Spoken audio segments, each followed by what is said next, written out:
Tunapozungumza kwa habari ya bidii, uwe na bidii mbele za Mungu, ni usichoke kumtafuta Mungu, usichoke kumwomba Mungu. Mungu haombwagi Alhamisi tu peke yake. Mungu anaombwa kila saa na kila majira. Hatupaswi kuchoka katika kuinua mikono yetu mbele za Mungu. Mtu mmoja anasema amina. Kitabu kile cha Wathesalonike wa kwanza sura ya 5 mstari wa 17. Wathesalonike wa kwanza 5:17. Wathesalonike wa kwanza 5:17. Ndio. Biblia inasema ombeni bila kukoma. Shukuruni kwa kila jambo. Ombeni bila kukoma. Sema kwa sauti yako kanisa. Ombeni bila kukoma. Maana hakuna mipaka katika kumtafuta Mungu.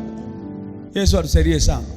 Na katika ambalo Mungu analitazama sana ni wale watu wanabidii mbele za Mungu. Huwa navyo vingi.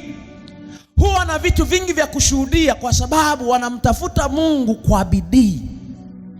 Maana yeye anayemtafuta Mungu kwa bidii lazima amuone. Wewe unaandika chanzo cha baraka zote tunazozihitaji ni Mungu. Chanzo cha baraka zote tunazozihitaji ni Mungu. Kila unachokihitaji chanzo chake ni Mungu. Chanzo cha uzima unaotaka ni Mungu. Chanzo cha uponyaji ni Mungu.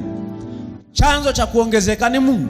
Ndiyo maana naambiwa mtafute Mungu kwa bidii. Kwa chochote unachokihitaji chanzo chake ni Mungu.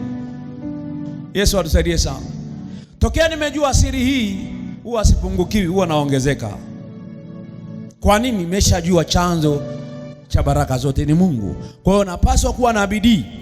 Napaswa kuwa na bidii katika kumtafuta Mungu, katika kumtolea Mungu, katika kumwomba Mungu.